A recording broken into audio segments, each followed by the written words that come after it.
Hi everyone, welcome back to the channel Nandana Creations. Friends, ಇವತ್ತು ಒಂದು bridal crochet ಕುಚ್ಚು design ತೋರಿಸ್ತಾ ಇದ್ದೀನಿ. ಸೊ ಈ ಥರ ಡಿಸೈನ್, ಪಿಕಾಟ್ ಡಿಸೈನ್ ತುಂಬ ನೋಡಿರ್ತೀರ ಬ್ರೈಡಲ್ಲು, ಬಟ್ ಆದ್ರೂ ಎಡ್ ಸ್ಟೆಪ್ಪಲ್ಲಿ ತುಂಬ ನೀಟಾಗಿ ದೊಡ್ಡದಾಗಿ ಬರೋವಂಥ ಈಸಿಯಾಗಿ ತೋರಿಸ್ತಿದ್ದೀನಿ. ಸೊ ಇದು ಕಲರ್ ಕಾಂಬಿನೇಷನ್ ನೋಡಿ ಫ್ರೆಂಡ್ಸ್, ಡಿಸೆಂಬರ್ ಕಲರ್ ಮತ್ತು ಪಿಂಕ್ ಕಲರು, ಒಂದು ರಿಸೆಪ್ಷನ್ ಸ್ಯಾರಿ ಇದು. ಸೊ ನೀಡಲ್ ನಂಬರ್ ಬಂದು 10 ಅಥವಾ 11 ತೊಗೊಂಡಿದ್ದೀನಿ. ಇದು ಸ್ಯಾರಿ ಕಲರ್ ತೊಗೊಂಡಿದ್ದೀನಿ. ಸ್ಯಾರಿ ಕಲರು ಸ್ವಲ್ಪ ಮಿಕ್ಸ್ ಕಲರ್ಸ್ ಮಾಡಿಬಿಟ್ಟು ಆ್ಯಕ್ಚುಲ್ ಕಲರ್ ಸಿಕ್ಕಿಲ್ಲ ಅಂತ 2 ಕಲರ್ ಯೂಸ್ ಮಾಡಿ ನಾನು ಕಲರ್ ಮಾಡ್ಕೊಂಡಿದ್ದೀನಿ. ಸೊ ಸಿಂಗಲ್ ಕ್ರೋಶೆ ಮಾಡ್ತಾಯಿದ್ದೀನಿ 2 ಟೈಮ್ಸು. ಇದು 2 ಸ್ಟೆಪ್ಪಲ್ಲಿ ಹಾಕ್ತೀವಿ ಫ್ರೆಂಡ್ಸ್. ಮುಂಚೆ 3 ಸ್ಟೆಪ್ಪಲ್ಲಿ ಹಾಕ್ತಾಯಿದ್ವಲ್ಲ, ಇವಾಗ ಬೇಸು ಮತ್ತು ಫಸ್ಟ್ ಆರ್ಚ್ ನಾವು ಒಂದೇ ಸ್ಟೆಪ್ಪಲ್ಲೇ ಹಾಕ್ಕೊಂಡ್ಬಿಡೋಣ. ಫಸ್ಟು 5 ಚೈನ್ ಹಾಕಿ ಎಲ್ಲಿಗೆ ಬರುತ್ತೆ ಅಲ್ಲಿಗೆ ಲಾಕ್ ಮಾಡ್ಕೊಳ್ಳೋಣ. ಅಲ್ಲಿಂದ ಲಾಕ್ ಮಾಡಬೇಕು. ಸ್ವಲ್ಪ ಲೂಸು ಟೈಟು ಆಗ್ದಿರ ಕರೆಕ್ಟ್ ಮೆಜರ್ಮೆಂಟಲ್ಲಿ ಲಾಕ್ ಮಾಡ್ಕೊಳ್ಳೋಣ. ಅಲ್ಲಿಂದ ಫ್ರೆಂಡ್ಸ್ 5 ಚೈನ್ ಆಗಿ ಲಾಕ್ ಆಯ್ತಲ್ವ, ಅಲ್ಲಿಂದ ನಾವಿವಾಗ 3 ಚೈನ್ ಹಾಕ್ಕೊಳ್ತೀನಿ. 1 ಚೈನ್, 2 ಚೈನ್, 3 ಚೈನ್ ಹಾಕಿ ಅದು ಕೂಡ ಎಲ್ಲಿಗೆ ಬರುತ್ತೆ ಅಲ್ಲಿಗೆ ಲಾಕ್ ಮಾಡ್ಕೊಳ್ಳೋಣ. ಬೇಕಂದರೆ ಇದು 4 ಹಾಕ್ಕೋಬೋದು ಫ್ರೆಂಡ್ಸ್. ಇದು ಸ್ವಲ್ಪ ಆರ್ಚ್ ನಮಗೆ ದೊಡ್ಡದು ಬರುತ್ತೆ, ಬಿಗ್ ಸೈಜ್ ಬರುತ್ತೆ. ಸೊ ನಾವಿವಾಗ ಕುಚ್ಚುಗೆ ಒಂಚೂರು ಗ್ಯಾಪ್ ಬೇಕನ್ಸಿದ್ರೆ ನೀವು ಬೇಕಂದರೆ 4 ಚೈನ್ ಕೂಡ ನೀವು ಹಾಕ್ಕೋಬೋದು. ಸೊ ನಾನು ಇಲ್ಲಿ 3 ಚೈನ್ ಮತ್ತು 3 ಚೈನ್ ಹಾಕ್ತಾಯಿದ್ದೀನಿ. 5 ಚೈನ್ ಆದಮೇಲೆ 2 ಟೈಮ್ಸ್ 3 ಚೈನ್ ಹಾಕ್ತಾಯಿದ್ದೀನಿ. ಸೊ 5 ಚೈನ್ 1 ಟೈಮು, 2 ಸರ್ತಿ 3 ಚೈನ್ ಮಾಡಿ ಲಾಕ್ ಆದಮೇಲೆ ಸ್ವಲ್ಪ ದಾರ ಮೇಲೆ ಮಾಡ್ತೀನಿ, ಒಂದು ಬೀಡನ್ನ ಇನ್ಸರ್ಟ್ ಮಾಡ್ತೀನಿ ಫ್ರೆಂಡ್ಸ್. ಇದೇ ಥರ ಬೀಡ್ಸ್ನ ತೊಗೊಳ್ಳಿ. ಲೆಂತಿ ಫ್ಲವರ್ ಬೀಡ್ಸ್ ಇದು ತುಂಬ ಚೆನ್ನಾಗಿ ಕಾಣಿಸುತ್ತೆ, ಈ ಡಿಸೈನ್ಗೆ ಪರ್ಫೆಕ್ಟಾಗಿ ಮ್ಯಾಚ್ ಆಗುತ್ತೆ. ಸೊ ಬೀಡ್ ಲಾಕ್ ಮಾಡ್ತೀನಿ. ಬೀಡ್ ಲಾಕ್ ಮಾಡಿ ರೌಂಡ್ ಬೀಡ್ ಕೂಡ ತೊಗೋಬೋದು ಫ್ರೆಂಡ್ಸ್, ಆದರೆ ಈ ಶೇಪ್ ಬರಲ್ಲ ಇದಕ್ಕೆ. ತುಂಬ ಬೀಡ್ ಯಾವ ರೀತಿ ಇದೆ ಡಿಸೈನ್ ಕೂಡ ಅದೇ ರೀತಿ ಬರುತ್ತೆ. ಸೊ ಅದಕ್ಕೋಸ್ಕರ ಇದು ತುಂಬ ಮ್ಯಾಚ್ ಆಗುತ್ತೆ. ಆ ಬೀಡ್ ಲಾಕ್ ಮಾಡಿಬಿಟ್ಟು ಬಟ್ಟೆ ಕೂಡ ನಾನು ಲಾಕ್ ಮಾಡ್ಕೊಳ್ತೀನಿ. ಬೀಡ್ ಲಾಕ್ ಮಾಡಿ ಆಯ್ತಲ್ಲ, ಬಟ್ಟೆಗೂ ಲಾಕ್ ಮಾಡ್ಕೊಳ್ಳೋಣ, ಅದು ಎಲ್ಲಿಗೆ ಬರುತ್ತೆ ಅಲ್ಲಿಗೆ. ಅದಾದಮೇಲೆ 7 ಚೈನ್ಸ್ನ ಮಾಡೋಣ ಫ್ರೆಂಡ್ಸ್. ಅಲ್ಲಿಂದ 7 ಚೈನ್ಗಳನ್ನ ಹಾಕೋಬೇಕು. ಬೀಡ್ ಸ್ವಲ್ಪ ಲೆಂತಿ ಇದೆ ಅಲ್ವಾ. ಸೊ 5, 6, 7 ಚೈನ್ಸ್ನ ಹಾಕ್ಕೊಳ್ತೀನಿ. 7 ಚೈನ್ಸ್ನ ಹಾಕ್ಕೊಂಡು ನಾನಿದು ಫ್ರಂಟ್ ಸೈಡು ಬ್ಯಾಕ್ ಸೈಡಿಗೆ ಟರ್ನ್ ಮಾಡ್ಕೊಳ್ಳೋಣ ಫ್ರೆಂಡ್ಸ್. ಸೀರೆ ಸ್ವಲ್ಪ ಬ್ಯಾಕ್ ಸೈಡಿಗೆ ಟರ್ನ್ ಮಾಡಿ ಬೀಡ್ ಪಕ್ಕ ಇರೋ ಸಿಂಗಲ್ ಕ್ರೋಶೆಗೆ ಬ್ಯಾಕ್ ಸೈಡಿಂದ ನಾನು ಲಾಕ್ ಮಾಡ್ಕೊಳ್ತೀನಿ. ಸೊ ಬ್ಯಾಕ್ ಸೈಡಿಂದ ಲಾಕ್ ಮಾಡಿಕೊಂಡು ಮತ್ತೆ 3 ಚೈನ್ ಹಾಕಿ ಅದು ಕೂಡ 3 ಚೈನ್ದು ಸಿಂಗಲ್ ಕ್ರೋಶೆ ಇರುತ್ತಲ್ವ ಅಲ್ಲೇ ಲಾಕ್ ಮಾಡ್ಕೊಳ್ಳೋಣ. ಇದು ಬೇಸ್ ಲೈನ್ ನಮಗೆ ಅದು ಸ್ವಲ್ಪ ಟೈಮ್ ಸೇವ್ ಆಗುತ್ತೆ ಫ್ರೆಂಡ್ಸ್. ನಾವು 2 ಸ್ಟೆಪ್ ಮಾಡಬೇಕಾಗತ್ತೆ. ಈ ಥರ ಟರ್ನ್ ಮಾಡ್ಕೊಂಡು ಮಾಡೋದ್ರಿಂದ ನಾವು ಒಂದೇ ಸ್ಟೆಪ್ಪಲ್ಲಿ ಕಂಪ್ಲೀಟ್ ಮಾಡಿಬಿಡ್ಬೋದು.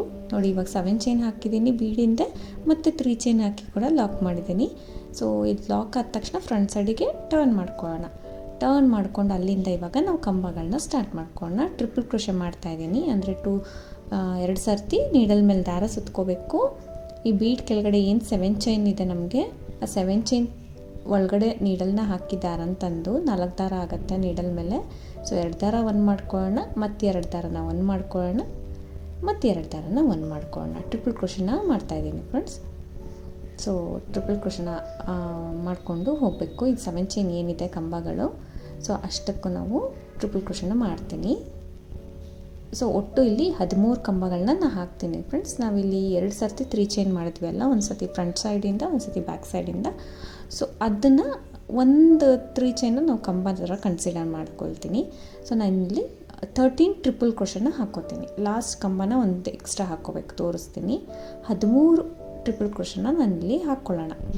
ಈ 7 ಚೈನ್ ಗ್ಯಾಪಲ್ಲಿ 13 ಕಂಬಗಳನ್ನ ಮಾಡೋಣ. ಆ 3 ಚೈನ್ ಸೇರಿದ್ರೆ 14 ಆಗುತ್ತೆ. ಸೊ ಒಟ್ಟು ನಾನಿಲ್ಲಿ ಸೂಜಿ ಮೇಲೆ 2 ಸರಿ ದಾರ ಸುತ್ತಕೊಂಡು ಗ್ಯಾಪಲ್ಲಿ ಹೋಗಿ ದಾರನ ತಂದು 2 ದಾರ 1, 2 ದಾರ 1, 2 ದಾರ 1, ಈ ರೀತಿ 13 ಕಂಬಗಳನ್ನ 7 ಚೈನ್ ಗ್ಯಾಪಲ್ಲಿ ಮಾಡ್ಕೊಳ್ತೀನಿ ಫಸ್ಟು. ಸೊ ಅದು 2 ಸರ್ತಿ 3 ಚೈನ್ನ ಬಿಟ್ಟು 13 ಟ್ರಿಪಲ್ ಕ್ರೋಶೆಸ್ ಮಾಡಿಕೊಂಡು, ಸೊ ಮಾಡಿ ಆದಮೇಲೆ ಲಾಸ್ಟಲ್ಲಿ ಫ್ರೆಂಡ್ಸ್ 13 ಆದಮೇಲೆ ಲಾಸ್ಟಲ್ಲಿ ನೀಡಲ್ ಮೇಲೆ ದಾರ ಸುತ್ಕೊಳ್ತೀನಿ 1 ಟೈಮು, ಅಥವಾ 2 ಟೈಮ್ ಆದರೂ ನಡೆಯುತ್ತೆ ಫ್ರೆಂಡ್ಸ್. ಒಂದು ಸರಿ ದಾರ ಸುತ್ತಕೊಂಡು ನೋಡಿ, ಇದು 13 ಕಂಬ ಆದ ತಕ್ಷಣ ಈ ಸಿಂಗಲ್ ಕ್ರೋಶೆ ಮಾಡಿರ್ತೀವಿ ಎಲ್ಲ ಸ್ಯಾರಿಗೆ, ಆ ಸಿಂಗಲ್ ಕ್ರೋಶೆಯಲ್ಲಿ ನಾವು ಒಂದು ಕಂಬ ಮಾಡಬೇಕು. ಈವನ್ ಡಬಲ್ ಕ್ರೋಶೆ ಆದರೂ ನಡೆಯುತ್ತೆ, ಟ್ರಿಪಲ್ ಕ್ರೋಶೆ ಆದರೂ ನಡೆಯುತ್ತೆ. ಡಬಲ್ ಕ್ರೋಶೆ ಆದರೆ ಸ್ವಲ್ಪ ಲೆಂತಿ ಮಾಡಿ, ಟ್ರಿಪಲ್ ಕ್ರೋಶೆ ಆದರೂ ನಡೆಯುತ್ತೆ, ಯಾವುದಾದ್ರೂ ಸರಿ. ಲಾಸ್ಟಲ್ಲಿ ಈ ಸಿಂಗಲ್ ಕ್ರೋಶೆ ಒಳಗಡೆ ಒಂದು ಕಂಬ ಮಾಡೋದನ್ನ ಸ್ಕಿಪ್ ಮಾಡಬೇಡಿ, ಅದು ನಮಗೆ ನೀಟಾಗಿ ಫಿನಿಶಿಂಗ್ ಬರುತ್ತೆ. ಯಾಕಂದರೆ ಸ್ಟಾರ್ಟಿಂಗ್ ನಾವು 3 ಚೈನ್ ಹಾಕಿ ಸ್ಟಾರ್ಟ್ ಮಾಡಿದ್ವಿ ಅಲ್ಲ, ಬೇಸ್ ಲೈನ್ ಇಲ್ಲ ಇದಕ್ಕೆ, ಅದಕ್ಕೋಸ್ಕರ ಲಾಸ್ಟಲ್ಲಿ ಈ ರೀತಿ ಅದು ಸೀರೆ ಅಟ್ಯಾಚ್ ಆದಂಗೆ ನಮಗೆ ಅದು ಕಂಬ ಬೇಕು. ಸೊ ಅದಕ್ಕೋಸ್ಕರ ನಾನು ಆ ಸಿಂಗಲ್ ಕ್ರೋಶೆಗೆ ಒಂದು ಕಂಬನ ಹಾಕ್ಕೊಳ್ಳೋದು. ಸೊ ಅದು ಎಲ್ಲಿಗೆ ಬರುತ್ತೆ ಅಲ್ಲಿ ಕರೆಕ್ಟಾಗಿ ಇವಾಗ ಲಾಕ್ ಮಾಡ್ಕೊಳ್ಳೋಣ. ಒಂದು ಆರ್ಚ್ ರೆಡಿ ಆಯ್ತಲ್ವ, ನಮಗೆ ಬೀಡ್ ಅರೌಂಡು ಒಂದು ಆರ್ಚ್ ರೆಡಿ ಆಗುತ್ತೆ. ಸೊ ನಾವು ಈ ರೀತಿ ಬೀಡ್ ಹಾಕಿ ನಾವು ಮಾಡ್ತೀವಿ ಅಂದರೆ ಫ್ರೆಂಡ್ಸ್ 3 ಸ್ಟೆಪ್ ಬೇಕಾಗುತ್ತೆ ನಮಗೆ. 3 ಸ್ಟೆಪ್ಪಲ್ಲಿ ನಮಗೆ ಬೇಕಾಗುತ್ತೆ. ಸಿಂಗಲ್ ಸ್ಟೆಪ್ಪಲ್ಲಿ ಆಗೋಗುತ್ತಲ್ಲ, ಟೈಮ್ ಸೇವ್ ಆಗುತ್ತೆ. ಮತ್ತು 3 ಚೈನ್ ಹಾಕಿ ಎಲ್ಲಿಗೆ ಬರುತ್ತೆ ಅಲ್ಲಿಗೆ ನಾನು ಲಾಕ್ ಮಾಡ್ಕೊಳ್ತೀನಿ. ಸೊ ಮತ್ತೆ 3 ಚೈನ್ ಹಾಕಿ ಎಲ್ಲಿಗೆ ಬರುತ್ತೆ ಅಲ್ಲಿಗೆ ಲಾಕ್ ಮಾಡಿಕೊಂಡೆ. ಒಂದೇ ಟೈಮ್ ಸಾಕು ಫ್ರೆಂಡ್ಸ್ 3 ಚೈನು. ಸ್ಟಾರ್ಟಿಂಗ್ ಮಾತ್ರ 5 ಚೈನ್ ಆದಮೇಲೆ 2 ಸತಿ 3 ಚೈನ್ ಮಾಡಿದ್ದೀನಿ. ಇಲ್ಲಿ ಆರ್ಚ್ ಆದ ತಕ್ಷಣ 1 ಸತಿ 3 ಚೈನು, ನೆಕ್ಸ್ಟ್ 5 ಚೈನ್ ಆದ ತಕ್ಷಣ 2 ಸರ್ತಿ 3 ಚೈನ್ ಮಾಡಬೇಕು. ಈಗ 1 ಸತಿ ಆರ್ಚ್ ಆಗಿದ ತಕ್ಷಣ ಸ್ಟಾರ್ಟಿಂಗ್ 5 ಚೈನ್ 3 ಮಾಡಿದೆ. ಸೊ ಆರ್ಚ್ ಎಲ್ಲ ಕಂಪ್ಲೀಟ್ ಆದಮೇಲೆ 1 ಟೈಮ್ 3 ಚೈನು 5 ಚೈನ್ ಮಾಡಿದ್ದೀನಿ. ಕನ್ಫ್ಯೂಸ್ ಆಗೋದು ಬೇಡ. ಆರ್ಚ್ ಆದ ತಕ್ಷಣ 1 time 3 chain, 1 time 5 chain, 2 time 3 chain, ಆ ಥರ ಗ್ಯಾಪ್ನ ಇಟ್ಕೊಂಡ್ರೆ ಆಗೋಗುತ್ತೆ ನಿಮಗೆ. ಸೊ ತೋರಿಸ್ತೀನಿ ನಾನು. ಇನ್ನು 1 ಟೈಮ್ 3 ಚೈನ್ ಮಾಡ್ತಾಯಿದ್ದೀನಿ, ಇನ್ನು 1 ಟೈಮ್ 3 ಚೈನ್ ಮಾಡ್ತಾಯಿದ್ದೀನಿ. ಸೊ ಹೇಳ್ತೀನಿ ಫ್ರೆಂಡ್ಸ್, ಕನ್ಫ್ಯೂಸ್ ಏನೂ ಆಗೋದಿಲ್ಲ. ಸೊ ನೀವು ಕೌಂಟಿಂಗ್ಸ್ ಕರೆಕ್ಟಾಗಿ ಹಾಕ್ಕೊಂಡ್ರೆ ಏನು ಕನ್ಫ್ಯೂಷನ್ನು ಬರೋದಿಲ್ಲ.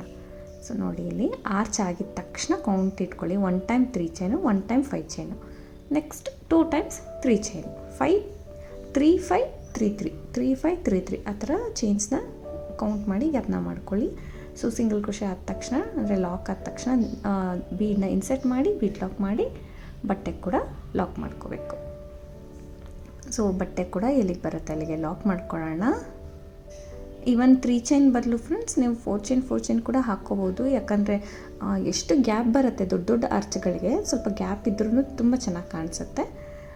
ಮತ್ತು ಇಲ್ಲಿ 7 ಚೈನ್ಸ್ನ ಹಾಕ್ಕೋತೀನಿ. ಬೀಡಿಂದ 7 ಚೈನ್ಸ್ನ ಹಾಕ್ಕೋಬೇಕು. ಸೀರೆನ ಒಂಚೂರು ಟರ್ನ್ ಮಾಡಿಕೊಂಡು ಬ್ಯಾಕ್ ಸೈಡಿಂದ ಆ ಸಿಂಗಲ್ ಕ್ರೋಶೆಗೆ ಲಾಕ್ ಮಾಡ್ಕೊಳ್ಳೋಣ. ಬ್ಯಾಕ್ ಸೈಡಿಂದ ಸಿಂಗಲ್ ಕ್ರೋಶೆಗೆ ಲಾಕ್ ಮಾಡಿಬಿಟ್ಟು ಮತ್ತೆ 3 ಚೈನ್ ಹಾಕಿ 3 ಚೈನ್ದಕ್ಕೆ ಲಾಕ್ ಮಾಡೋಣ. 3 ಚೈನ್ ಸಿಂಗಲ್ ಕ್ರೋಶೆ ಇರುತ್ತೆ ಅಲ್ಲಿಗೆ ಲಾಕ್ ಮಾಡ್ಕೊಳ್ಳೋಣ. ಸೊ ಮತ್ತೆ ಫ್ರಂಟ್ ಸೈಡಿಗೆ ಟರ್ನ್ ಮಾಡ್ಕೋಬೇಕು. ನೀಡಲ್ ಮೇಲೆ 2 ಟೈಮ್ಸ್ ದಾರ ಸುತ್ತಕೊಂಡು ನಾವು ಕಂಬಗಳನ್ನ ಸ್ಟಾರ್ಟ್ ಮಾಡ್ಕೋಬೇಕು. ಒಟ್ಟು ನಾನಿಲ್ಲಿ ಇವಾಗ ಫಸ್ಟ್ ಕಂಬ ಹಾಕ್ತಾಯಿದ್ದೀನಿ ಅಲ್ವಾ, ಆ ಗ್ಯಾಪಲ್ಲಿ ಹೋಗಿ ದಾರನ ತಂದು 2 ದಾರ 1 2 ದಾರ 1 ಮತ್ತು 2 ದಾರ 1 ಈ ರೀತಿ ಟ್ರಿಪಲ್ ಕ್ರೋಶನ 13 ಕಂಬಗಳನ್ನ ಮಾಡ್ಕೊಳ್ತೀನಿ. ಒಟ್ಟು 13 ಟ್ರಿಪಲ್ ಕ್ರೋಶಸ್ನ ಫಿಲ್ ಮಾಡ್ಕೋಬೇಕು. ಇಲ್ಲಿ ಲಾಸ್ಟ್ ಒಂದು ಡಬಲ್ ಕ್ರೋಶೆ ಆದರೂ ಆಯಿತು, ಇವನ್ ಟ್ರಿಪಲ್ ಕ್ರೋಶೆ ಆದರೂ ಆಯಿತು. ಸಿಂಗಲ್ ಕ್ರೋಶೆ ಮಾಡಿರ್ತೀವಿ ಅಲ್ಲ ಸಾರಿಗೆ, ಸೊ ಆ ಸಿಂಗಲ್ ಕ್ರೋಶೆಗೆ ನಾವು ಒಂದು ಕಂಬ ಮಾಡ್ಕೋಬೇಕಾಗತ್ತೆ. ಸಿಂಗಲ್ ಕ್ರೋಶೆಗೆ ಒಂದು ಕಂಬ ಮಾಡ್ಕೋಬೇಕಾಗತ್ತೆ. ಸೊ ಅದು ನಮಗೆ ಫಿನಿಶಿಂಗ್ ಚೆನ್ನಾಗಿ ಬರುತ್ತೆ. ಸೊ ಈ ರೀತಿ ಲಾಕ್ ಮಾಡಿಕೊಂಡು ಬಟ್ಟೆಗೆ ಎಲ್ಲಿಗೆ ಬರುತ್ತೆ ಅಲ್ಲಿ ಕರೆಕ್ಟಾಗಿ ಲಾಕ್ ಮಾಡ್ಕೊಳ್ತೀನಿ. ಸೊ ಇವಾಗ ಸ್ವಲ್ಪ ಬೆಂಡ್ ಆದಂಗೆ ಇರುತ್ತೆ ಫ್ರೆಂಡ್ಸ್ ಆರ್ಚಸ್ಸು, ಏನು ಭಯ ಬೇಡ. ನೆಕ್ಸ್ಟ್ ಸ್ಟೆಪ್ ಹಾಕಿದ ತಕ್ಷಣ ಅದು ಫುಲ್ ನೀಟಾಗಿ ಕೂತ್ಕೊಳ್ಳುತ್ತೆ. ಚೂರು ಕದಲಲ್ಲ ಅಂದ್ರೆ ಬೆಂಡ್ ಆಗೋದಿಲ್ಲ, ಏನೂ ಆಗೋದಿಲ್ಲ. ಸೊ ಸ್ಟಿಫಾಗಿ ನೀಟಾಗಿ ಕೂತ್ಕೊಳ್ಳುತ್ತೆ ನೋಡಿ. ಈ ಥರ ಕೈಯಲ್ಲಿ ಸ್ವಲ್ಪ ನೀಟಾಗಿ ಪ್ರೆಸ್ ಮಾಡಿ ಅದು ನೀಟಾಗಿ ಕೂತ್ಕೊಳ್ಳುತ್ತೆ ನೋಡಿ ಈ ಥರ. ಸೊ ನೆಕ್ಸ್ಟ್ ಸ್ಟೆಪ್ ಹಾಕಿದಾಗಂತೂ ಇನ್ನೂ ಪರ್ಫೆಕ್ಟಾಗಿ ಕೂತ್ಕೊಳ್ಳುತ್ತೆ, ತುಂಬ ಚೆನ್ನಾಗಿ ಬರುತ್ತೆ. ಇದೇ ಥರ ಫಸ್ಟ್ ಸ್ಟೆಪ್ ಪೂರ್ತಿ ಹಾಕ್ಕೊಂಡೋಗಿ ಲಾಸ್ಟ್ ಒಂದು ಕಂಬ ಹಾಕೋದನ್ನ ಸ್ಕಿಪ್ ಮಾಡಿಬಿಡಿ. ಯಾಕಂದರೆ ಫಿನಿಶಿಂಗ್ ಒಂದೇ ಥರ ಕಾಣಿಸುತ್ತೆ, ಸ್ಟಾರ್ಟಿಂಗ್ ಕೂಡ ಎಂಡಿಂಗ್ ಕೂಡ. ನಾವು ಈ ರೀತಿ ಮಾಡೋದ್ರಿಂದ ನಮಗೆ ನೋಡಿ ಇವಾಗ ಒಂದ್ಸರಿ 3 ಚೈನ್ 5 ಚೈನ್ 3 ಚೈನ್ ಹಾಕ್ಕೊಂಡು ಮಾಡ್ತೀನಿ. ಅದೆಲ್ಲ ಆರ್ಚ್ ಎಲ್ಲ ಕಂಪ್ಲೀಟ್ ಆಗೋಷ್ಟರಲ್ಲಿ ನಮಗೆ 5 ಚೈನ್ ಆ ಸೈಡ್ ಈ ಸೈಡ್ 3 ಚೈನ್ ಅಷ್ಟೇ ಮಿಕ್ಕತ್ತೆ. ಸೊ ಆ ರೀತಿಯೇ ಬರಬೇಕು. ಫಸ್ಟ್ ಸ್ಟೆಪ್ ಮುಗಿದ್ಮೇಲೆ ಫ್ರೆಂಡ್ಸ್ ಈ ಥರ ಎಲ್ಲ ಆರ್ಚಸ್ ಆದಮೇಲೆ ಸೆಕೆಂಡ್ ಸ್ಟೆಪ್ ಪಿಂಕ್ ಕಲರ್ ತೊಗೊಂಡಿದ್ದೀನಿ, border colour. So 7 stands of silk thread ಆದಷ್ಟು ತೊಗೊಳಕ್ಕೆ ಟ್ರೈ ಮಾಡಿ. ಯಾಕಂದರೆ ಸ್ಟಿಫ್ನೆಸ್ ಬರುತ್ತೆ ಪೀಕಾಟ್ಸ್ ಹಾಕ್ಕೊಳ್ಳೋದು ನಾವು ಇವಾಗ. ಆದಷ್ಟು ಪೀಕಾಟ್ಸ್ಗೆ 7 ಎಳೆ ದಾರ ತೊಗೊಂಡ್ರೆ ನಿಮಗೆ ತುಂಬ ಚೆನ್ನಾಗಿ ಸ್ಟಿಫ್ನೆಸ್ ಕೊಡುತ್ತೆ. ಸೊ ಒಂದು ಸಿಂಗಲ್ ಕ್ರೋಶೆ ಮಾಡಿದ್ದೀನಿ, ಮತ್ತು 5 ಚೈನ್ ಒಳಗಡೆ ಒಂದು ಸತಿ ಸಿಂಗಲ್ ಕ್ರೋಶೆ ಮಾಡ್ಕೊಳ್ತೀನಿ. ಆ ಸಿಂಗಲ್ ಕ್ರೋಶೆ ಆದಮೇಲೆ ಇಲ್ಲಿ 4 ಚೈನ್ ಹಾಕ್ಕೊಳ್ಳೋಣ ಫ್ರೆಂಡ್ಸ್. 5 ಚೈನ್ ಇರೋ ಕಡೆ 5 ಚೈನ್ ಮಾಡ್ಬೋದು. ಒಂದು ಸಿಂಗಲ್ ಕ್ರೋಶೆ ಎಕ್ಸ್ಟ್ರಾ ಮಾಡಿದ್ದೀವಿ ಅಲ್ಲ, 4 ಚೈನ್ ಹಾಕ್ಕೊಳ್ಳೋಣ, 5 ಎಕ್ಸಸ್ ಆಗುತ್ತೆ. ಸೊ 4 ಹಾಕಿ ಆ ಸಿಂಗಲ್ ಕ್ರೋಶೆ ಒಳಗಡೆ ಲಾಕ್ ಮಾಡ್ಕೊಳ್ಳೋಣ. ಸೊ ನಾನು ಇಲ್ಲಿ 4 ಚೈನ್ ಹಾಕಿದ್ದೀನಿ, ಅದು ಸಿಂಗಲ್ ಕ್ರೋಶೆ ಒಳಗಡೆ ಹಾಕಿರೋ ಸಿಂಗಲ್ ಕ್ರೋಶೆ ಒಳಗಡೆ ಲಾಕ್ ಮಾಡ್ಕೊಳ್ಳೋಣ ಫ್ರೆಂಡ್ಸ್. ಇಲ್ಲಿಂದ ಡೈರೆಕ್ಟಾಗಿ ಪಿಕೌಟ್ ಕೂಡ ಸ್ಟಾರ್ಟ್ ಮಾಡ್ಬೋದು. ಸೊ ಲೆಂತ್ ವೈಸು ನೀವು ಲೆಂತಿ ತೊಗೊಂಡ್ರೆ ಡೈರೆಕ್ಟಾಗಿ ಸ್ಟಾರ್ಟ್ ಮಾಡಿ. ಒಂಚೂರು ಚಿಕ್ಕದಾಗಿ ಅಂದರೆ ನಾವು ಇದ್ರೊಳಗಡೆ ಒಂದು ಸತಿ ಲಾಕ್ ಮಾಡಿಬಿಟ್ಟು ಅಂದರೆ ಸಿಂಗಲ್ ಕ್ರೋಶೆ ಮಾಡಿ. ನಾಟ್ ನೆಸಸರಿ ಫ್ರೆಂಡ್ಸ್, ಈ ಸಿಂಗಲ್ ಕ್ರೋಶೆ ನೆಸಸರಿ ಇಲ್ಲ. ಡೈರೆಕ್ಟಾಗಿ ಲಾಕ್ ಆಗಿದ ತಕ್ಷಣ ನೀವು ನೀಡಲ್ ಮೇಲೆ 1 ಟೈಮ್ ದಾರ ಸುತ್ಕೊಳ್ಳೋಣ, ನೋಡಿ ಇದು ಫಸ್ಟ್ ಕಂಬದ ಮೇಲೆ ಹೋಲ್ ಗ್ಯಾಪ್ ಇರುತ್ತಲ್ಲ, ಇಲ್ಲಿ ತ್ರೀ ಚೈನ್ ಹಾಕಿರ್ತೀವಿ, ಆ ಟ್ವಿಸ್ಟ್ ಆಗಿರುತ್ತೆ. ಸೊ ನೋಡಿಕೊಂಡು ಆ ಹೋಲಿಗೆ ಕರೆಕ್ಟಾಗಿ ನೀವು ಒಂದು ಕಂಬನ ಮಾಡ್ಕೋಬೇಕು. ಒಂದು ಡಬಲ್ ಕ್ರೋಶೆನ ಮಾಡ್ಕೊಳ್ತಾ ಇದ್ದೀನಿ. ಸೊ ಇಲ್ಲಿ ನಮ್ಗೆ ಒಟ್ಟು 14 ಕಂಬಗಳು ಆರ್ಚ್ಗೆ ಬಂದಿರುತ್ತೆ.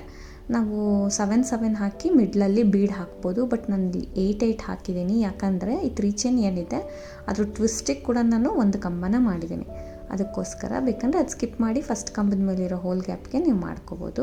ಸೊ ನಾನು ಇಲ್ಲಿ ಪಿಕಾಟ್ಸ್ ಹಾಕ್ತಾಯಿದ್ದೀನಿ ಫ್ರೆಂಡ್ಸ್. ಅಂದರೆ ಒಂದು ಕಂಬ ಮಾಡಿ 3 ಚೈನ್ ಮಾಡಿ ಕೆಳಗಡೆ ಗ್ಯಾಪಲ್ಲಿ ಲಾಕ್ ಮಾಡೋದು. ನೀಡಲ್ ಮೇಲೆ ಒಂದ್ಸರಿ ದಾರ ಸುತ್ಕೋಬೇಕು. ನೋಡಿ ಯಾವುದು ಕಂಬ ಇರುತ್ತೆ ಅದ್ರ ಮೇಲ್ಗಡೆ ಹೋಲ್ ಗ್ಯಾಪ್ ಇರುತ್ತೆ, ನಿಮ್ಗೆ ಗೊತ್ತಾಗುತ್ತೆ. ಸೊ ಆ ಹೋಲ್ ಗ್ಯಾಪ್ ಒಳಗಡೆ ನೀಡಲ್ನ ಹಾಕಿ ದಾರನ ತಂದು 3 ದಾರ ಇರುತ್ತೆ ನೀಡಲ್ ಮೇಲೆ, 2 ದಾರ 1 ಮಾಡ್ಕೊಳ್ಳೋಣ ಮತ್ತು 2 ದಾರನ 1 ಮಾಡ್ಕೊಳ್ಳೋಣ, ಡಬಲ್ ಕ್ರೋಶೆ ಆಗುತ್ತೆ. ಅಲ್ಲಿಂದ 3 ಚೈನ್ ಮಾಡೋಣ. ಅಲ್ಲಿಂದ 3 ಚೈನ್ ಮಾಡಿಕೊಂಡು ನೋಡಿ ಕಂಬದ ಕೆಳಗಡೆ ಗ್ಯಾಪ್ ಇರುತ್ತೆ ಅಲ್ವಾ, ಅಲ್ಲಿ ಹೋಗಿ ದಾರನ ತಂದು 2 ತರಿಸಿ 1 ಮಾಡ್ಕೊಳ್ಳೋಣ. ಸೊ ಗೊತ್ತಾಗುತ್ತೆ ಗ್ಯಾಪ್ ಇರೋದು. ಪಿಕಾಟ್ಸ್ ಹಾಕೋದು ನೀವು ತುಂಬ ನೋಡಿರ್ತೀರಲ್ವ ಫ್ರೆಂಡ್ಸ್, ನಾರ್ಮಲ್ ಪಿಕಾಟ್ಸ್. ಸೊ ಪ್ರತಿ ಕಂಬದ ಮೇಲೆ ಈ ರೀತಿ ಹೋಲ್ ಗ್ಯಾಪ್ಸ್ ನೀಟಾಗಿ ಕಾಣಿಸುತ್ತೆ ಅಲ್ವ ನಿಮಗೆ. ಅಲ್ಲಿ ಕಂಬಗಳನ್ನ ಮಾಡಿಕೊಂಡು ಈ ಥರ ಡಬಲ್ ಕ್ರೋಶೆನ 3 ಚೈನ್ನ ಹಾಕ್ಕೊಳ್ಳೋಣ. 3 ಚೈನ್ ಹಾಕಿ ಅದು ಎಲ್ಲಿಗೆ ಅದ್ರ ಕಂಬದ ಕೆಳಗಡೆ ಗ್ಯಾಪ್ ಇರುತ್ತೆ ಅಲ್ವ, ಅಲ್ಲಿ ನೀಡಲ್ಲಿ ಹಾಕಿದಾರ ಅಂತಂದು ಲಾಕ್ ಮಾಡ್ಕೊಳ್ಳೋದು. ಸೊ ಈ ರೀತಿ ಡಬಲ್ ಕ್ರೋಶೆ ಮಾಡಿಕೊಂಡು ಪಿಕಾಟ್ಸ್ನ ಹಾಕ್ಕೊಂಡು ಹೋಗೋದು. ಬಟ್ ಸೆಂಟ್ರಲ್ಲಿ ಒಂದು ಬೀಡನ್ನ ಹಾಕಿದ್ದೀನಿ ಫ್ರೆಂಡ್ಸ್. ಇದು ಕಂಟಿನ್ಯೂಸ್ ಆಗಿ ಇದೇ ರೀತಿ ಮಾಡ್ಕೊಂಡು ಹೋಗ್ಬೋದು, ಅದು ಬ್ರೈಡಲ್ ಡಿಸೈನಾಗಿ ಕಾಣಿಸುತ್ತೆ. ಬಟ್ ಇದು ಸೆಂಟ್ರಲ್ಲಿ ಒಂದು ಮೀಡಿಯಮ್ ಸೈಜ್ ಬೀಡ್ ಕೂಡ ನಾನು ಆ್ಯಡ್ ಮಾಡಿದ್ದೀನಿ, ಒಂಥರ ಲುಕ್ ಚೆನ್ನಾಗಿ ಬರುತ್ತೆ ಅಂತ. ಸೊ ತುಂಬ ಚೆನ್ನಾಗಿ ಬರುತ್ತೆ. ಕಟ್ ಟೈಪು ಪಿಕಾಟ್ಸ್ ಮಾಡ್ತಾ ಇರ್ತೀವಲ್ಲ, ರನ್ನಿಂಗ್ ಪಿಕಾಟ್ಸ್ಗೆ ಕಟ್ ಮಧ್ಯದಲ್ಲಿ ಸೆಂಟ್ರಲ್ ಒಂದು ಕಟ್ ಟೈಪ್ ಬರುತ್ತೆ, ತುಂಬ ಚೆನ್ನಾಗಿ ಬರುತ್ತೆ. ಸೊ ಇಲ್ಲಿ ಕಂಬಗಳನ್ನ ಮಾಡ್ತಾಯಿದ್ದೀನಿ. ಫಸ್ಟು ನೀವು ಬೇಕಂದರೆ 7 ಟ್ರಿಪಲ್ ಕ್ರೋಶೆನ ಕಂಬಗಳನ್ನ ಪಿಕಾಟ್ಸ್ನ ಮಾಡ್ಬೋದು ಫ್ರೆಂಡ್ಸ್. ಯಾಕಂದರೆ ನಾನಿಲ್ಲಿ 8 ಮಾಡ್ಕೊಳ್ತಾ ಇದ್ದೀನಿ. ನಾನು ಟ್ವಿಸ್ಟ್ ಏನಿತ್ತು ಅಲ್ಲಿ 3 ಚೈನ್ ಸ್ಟಾರ್ಟಿಂಗ್ ಮಾಡಿದ್ವಿ ಅಲ್ಲ, ಅದ್ರ ಹೋಲ್ಗೂ ನಾನು ಒಂದನ್ನ ಪಿಕಾಟ್ ಹಾಕಿದ್ದೀನಿ. ನೀವು ಕೌಂಟಿಂಗ್ಸ್ ನೋಡ್ಕೊಂಡು ಮಾಡ್ಕೊಳ್ಳಿ ಫ್ರೆಂಡ್ಸ್. ನಾನು ಒಟ್ಟು ಇಲ್ಲಿ 8 ಪಿಕಾಟ್ಸ್ನ ಮಾಡ್ಕೊಂಡಿದ್ದೀನಿ. ಸೊ 8 ಪಿಕಾಟ್ಸ್ನ ಮಾಡಿ ಸೆಂಟ್ರಲ್ಲಿ ಒಂದು ಮೀಡಿಯಮ್ ಸೈಜ್ ಬೀಡನ್ನ ಆ್ಯಡ್ ಮಾಡ್ಕೊಳ್ತೀನಿ. ಸೊ ಮೀಡಿಯಮ್ ಸೈಜ್ ಬೀಡನ್ನ ಆ್ಯಡ್ ಮಾಡ್ಕೊಳ್ಳೋದು, ಅಂದರೆ ಇನ್ಸರ್ಟ್ ಮಾಡೋಣ. ಬೀಡ್ ಲಾಕ್ ಏನು ಬೇಡ, ಡೈರೆಕ್ಟಾಗಿ ನೀಡಲ್ ಮೇಲೆ ದಾರ ಸುತ್ಕೊಳ್ಳೋದು. ನೆಕ್ಸ್ಟ್ ಹೋಲಿಗೆ ಹಾಕೋಣ, ಸ್ಕಿಪ್ ಮಾಡೋದೇನು ಬೇಡ ಫ್ರೆಂಡ್ಸ್. ನೆಕ್ಸ್ಟ್ ಹೋಲಿಗೆ ನಾನು ಕಂಬನ ಮಾಡ್ಕೊಳ್ತೀನಿ, ಪಿಕಾಟ್ ಕೂಡ ಮಾಡ್ತೀನಿ. ಸೊ ಹೋಲ್ ಸ್ಕಿಪ್ ಮಾಡೋದು ಯಾವುದು ಬೇಡ. ನೀವು ಬೇಕಂದರೆ ಸ್ಮಾಲ್ ಸೈಜ್ ಬೀಡ್ ಕೂಡ ಹಾಕೋಬೋದು, ಇಲ್ಲಾಂದರೆ ಹ್ಯಾಂಗಿಂಗ್ ಬೀಡ್ ಬರುತ್ತೆ ಅಲ್ವಾ, ಅದು ಕೂಡ ಒಂದ್ಸರಿ ಟ್ರೈ ಮಾಡಿ ನೋಡಿ, ಅದು ಕೂಡ ಚೆನ್ನಾಗಿ ಕಾಣಿಸುತ್ತೆ. ಸೊ ಇಲ್ಲಿ ಬೇಕಂದರೆ ಈ ಸೆಂಟ್ರಲ್ ಕೂಡ ಕುಚ್ಚು ಕಟ್ಕೋಬೋದು, ಯಾವ ರೀತಿ ಆದರೂ ಮಾಡ್ಕೋಬೋದು ಫ್ರೆಂಡ್ಸ್. ನಿಮ್ಮ ಕ್ರಿಯೇಟಿವಿಟಿ ಯಾವ ರೀತಿ ಆದರೂ ಚೇಂಜ್ ಮಾಡ್ಕೋಬೋದು. ನಾನು ಇಲ್ಲಿ ಮೀಡಿಯಮ್ ಸೈಜ್ ಬೀಡ ಹಾಕಿದ್ದೀನಿ, ಸೊ ಸ್ವಲ್ಪ ಡಿಫ್ರೆಂಟಾಗೆ ಲುಕ್ ಬರುತ್ತೆ ಅಂತ. ಈಗ ಪ್ರತಿಯೊಂದು ಕಂಬದ ಮೇಲಿರೋ ಹೋಲ್ ಗ್ಯಾಪ್ಗೂ ನಾನು ಒಂದೊಂದು ಕಂಬನ ಮಾಡಿ ಪಿಕಾಟ್ಸ್ನು ಮಾಡಿಬಿಟ್ಟು ಕಂಪ್ಲೀಟ್ ಮಾಡ್ತೀನಿ ಆರ್ಚ್ನ. ಸೊ ಲಾಸ್ಟ್ವರೆಗೂ ಮಾಡಿಕೊಂಡು, ಸೊ ಲಾಸ್ಟ್ 3 ಚೈನ್ ಹೋಲ್ ಕೂಡ ಇರುತ್ತೆ ಅಲ್ವ, ಅದಕ್ಕೆ ಕೂಡ ಕಂಬ ಹಾಕಿದ್ದೀನಿ. ಅದು ಬೇಡ ಅಂದರೆ ನೀವು 7 ಮಾಡ್ಕೋಬೋದು. ಸೆಂಟ್ರಲ್ಲಿ ಆ ಬೀಡನ್ನ ಹಾಕಿ 7 ಕಂಬಗಳು ಕೂಡ ನೀವು ಮಾಡ್ಕೋಬೋದು. ಸ್ಟಾರ್ಟಿಂಗ್ 3 ಚೈನ್ದು ಹೋಲ್ ಗ್ಯಾಪ್ ಬಿಟ್ಟು ಮತ್ತು ಡೈರೆಕ್ಟಾಗಿ ಲಾಕ್ ಮಾಡ್ತಾಯಿದ್ದೀನಿ.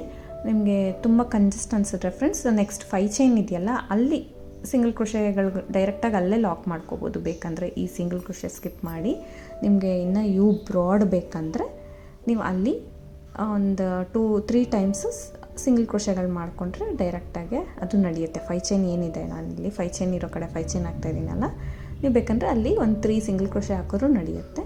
ಅಲ್ಲಿಂದ ಡೈರೆಕ್ಟಾಗಿ ನೆಕ್ಸ್ಟ್ ಆರ್ಚ್ಗೆ ಕಂಬ ಮಾಡಿಕೊಂಡು 3 ಚೈನ್ ಹಾಕಿ ಪಿಕಾಟ್ ಮಾಡ್ತೀನಿ ನೋಡಿ ಸ್ಟಾರ್ಟಿಂಗು. ಸೊ ಅಷ್ಟು ಬ್ರಾಡ್ ಇರೋದಕ್ಕೆ ನಾನು ಒಂದು ಸಿಂಗಲ್ ಕ್ರೋಶೆ ಹಾಕಬಾರ್ದಿತ್ತು, ಎಕ್ಸ್ಟ್ರಾ ಹಾಕ್ಬಿಟ್ಟಿದ್ದೀನಿ. So it's okay. ಇವಾಗಿಂದ ಸಿಂಗಲ್ ಕ್ರೋಶೆ ಸ್ಕಿಪ್ ಮಾಡಿ ಡೈರೆಕ್ಟಾಗಿ ಇಲ್ಲಿಂದನೇ ನಾನು ಕಂಬ ಮಾಡಿ 3 ಚೈನ್ ಮಾಡಿ ಪಿಕಾಟ್ ಮಾಡ್ಕೊಂಡು ಹೋಗ್ತೀನಿ.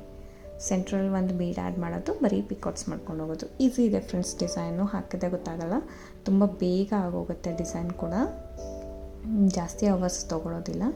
ಸೊ ಆರಾಮ್ಸಾಗೆ ಬ್ರೈಡಲ್ ಡಿಸೈನ್ ಗ್ರ್ಯಾಂಡಾಗೆ ನೀವು ಹಾಕ್ಕೋಬೋದು. ಸಿಂಪಲ್ಲೇ ಬಟ್ ತುಂಬ ಬಿಗ್ ಆರ್ಚ್ ಬರುತ್ತೆ, ಜೊತೆಗೆ ಸೆಂಟ್ರಲ್ ಬೀಡ್ ಬರೋದು ಲುಕ್ ಕೊಡುತ್ತೆ, ತುಂಬ ಚೆನ್ನಾಗಿ ಬರುತ್ತೆ. ಸೊ ನೀವೇ ಲಾಸ್ಟಲ್ಲಿ ನೋಡ್ಬೋದು. ನಾನು ಕಂಟಿನ್ಯೂ ಮಾಡ್ಕೊಂಡು ಹೋಗಿ ನೋಡಿ ಲಾಸ್ಟ್ವರೆಗೂ ಇದೇ ರೀತಿ 8 ಕಂಬ ಮಾಡಿದ್ದೀನಿ, ಬೀಡ್ ಹಾಕಿದ್ದೀನಿ. ಈ ಕಡೆ ಕೂಡ 8 ಕಂಬ. 7 ಎಳೆ ದಾರ ತೊಗೊಂಡ್ರೆ ಸ್ವಲ್ಪ ಸ್ಟಿಫ್ ಆಗಿರುತ್ತೆ ಫ್ರೆಂಡ್ಸ್, ಬೆಂಡ್ ಆಗೋದೇ ಥರ ಚಾನ್ಸಸ್ ಏನೂ ಇರೋದಿಲ್ಲ. ಪಿಕಾಟ್ಸ್ ತುಂಬ ನೀಟಾಗಿ ಕೂತ್ಕೊಳ್ಳುತ್ತೆ 7 ಎಳೆ ತೊಗೊಂಡ್ರೆ. ಈವನ್ 8 ಕೂಡ ತೊಗೊಳ್ತಾರೆ ಒಬ್ಬೊಬ್ಬರು, ಅದು ಕೂಡ ತುಂಬ ಸ್ಟಿಫ್ ಬರುತ್ತೆ, ಹಾಕೋಕ್ಕೆ ಕಷ್ಟ ಆಗುತ್ತೆ ಅಷ್ಟೇ. ಸೊ ಇದಕ್ಕೆ ಸ್ಟೋನ್ ಚೈನ್, ಬಾಲ್ ಚೈನ್ ಏನಾದರೂ ಬೇಕಂದರೆ ನೀವು ಸ್ಟಿಕ್ ಮಾಡಿಬಿಟ್ಟು ನಾರ್ಮಲಾಗಿ ಕುಚ್ಚು ಕಟ್ಕೊಳ್ತೀನಿ. ಸೊ ಇದಕ್ಕೆ ಕುಚ್ಚು ಕಟ್ಬಿಟ್ಟು ತೋರಿಸ್ತೇನೆ ಫ್ರೆಂಡ್ಸ್. 130 ಎಳೆ ದಾರ ಸುತ್ತಕೊಂಡು ಕುಚ್ಚು ಕಟ್ಟಿದ್ದೀನಿ. ಸೊ ಆ ಕುಚ್ಚಿಗೆಲ್ಲ ಒಂದು ನಾನು ಕುಂದನ್ನು ಸ್ಟಿಕ್ ಮಾಡಿದ್ದೀನಿ, ಒಂದು ಟಿಯರ್ ಡ್ರಾಪ್ ಕುಂದನ್ನು, ಮತ್ತು ಸ್ಟೋನ್ ಚೈನ್ ಕೂಡ ಸ್ಟಿಕ್ ಮಾಡಿದ್ದೀನಿ ಆರ್ಚಿಗೆ. ಸೊ ನಾಟ್ ನೆಸಸರಿ, ಬೇಕಂದರೆ ನೀವು ಹಾಕೋಬೋದು, ಕಸ್ಟಮರ್ ಕೇಳಿಬಿಟ್ಟು ಬೇಕಂದರೆ ಹಾಕಿ, ಇಲ್ಲಾಂದರೆ ಸ್ಕಿಪ್ ಮಾಡ್ಬೋದು. ಸೊ ಓವರಾಲ್ ತುಂಬ ಚೆನ್ನಾಗಿ ಗ್ರ್ಯಾಂಡಾಗಿ ಕಾಣಿಸ್ತಾಯಿತ್ತು. ನೀವು ಆರ್ಚ್ ನೋಡ್ಬೋದು ಫ್ರೆಂಡ್ಸ್, ಎಷ್ಟು ಬ್ರಾಡಾಗಿ ಬಂದಿದೆ ಈ ಡಿಸೈನಲ್ಲಿ ಅಂತ. ಅದು ತುಂಬ ಚೆನ್ನಾಗಿ ಕಾಣಿಸ್ತಾಯಿತ್ತು ಆ್ಯಕ್ಚುಲಿ. ಸೊ ಸ್ಯಾರಿಗೂ ತುಂಬ ಲುಕ್ಕಾಗೆ ಮ್ಯಾಚ್ ಆಗ್ತಾಯಿತ್ತು. ಇದಕ್ಕೆ ಪ್ರೈಸ್ ಬಂದು ಫ್ರೆಂಡ್ಸ್ 750 to 850 ಅರೌಂಡ್ ಚಾರ್ಜ್ ಮಾಡ್ತಾರೆ. ಕಡಿಮೆ ಜಾಸ್ತಿ ನೀವು ಪ್ಲೇಸಸ್ ಡಿಪೆಂಡ್ ಆಗುತ್ತೆ, ನೋಡಿಕೊಂಡು ಮಾಡ್ಕೋಬೋದು. ಸೊ ಡಿಸೈನ್ ಈ ರೀತಿ ಇದೆ, ನಿಮ್ಗೆ ಇಷ್ಟ ಆಗಿದೆ, ಅರ್ಥ ಆಗಿದೆ ಅಂದ್ಕೊಳ್ತೀನಿ. Easy design, simple design, regular design actually. So new design ಅಂತ ಹೇಳೋಕ್ಕಾಗಲ್ಲ. ಖಂಡಿತ ಟ್ರೈ ಮಾಡಿ, ನ್ಯೂ ಬಿಗಿನರ್ಸ್ಗೆ ಹೆಲ್ಪ್ ಆಗುತ್ತೆ ಈ ವಿಡಿಯೋ ನೋಡಿದ್ರೆ. ಆಲ್ಮೋಸ್ಟ್ ನೋಡಿರೋರಾದರೆ ಸ್ಕಿಪ್ ಮಾಡ್ಕೊಳ್ಳಿ ವಿಡಿಯೋನ, ಸೊ ತೊಂದರೆ ಇಲ್ಲ. ಸೊ ನೋಡಿ, ನೀವು ಟ್ರೈ ಮಾಡಿ ಫ್ರೆಂಡ್ಸ್, ಡಿಸೈನ್ ಮಾತ್ರ ಚೆನ್ನಾಗಿದೆ. Thank you for watching friends. Thank you.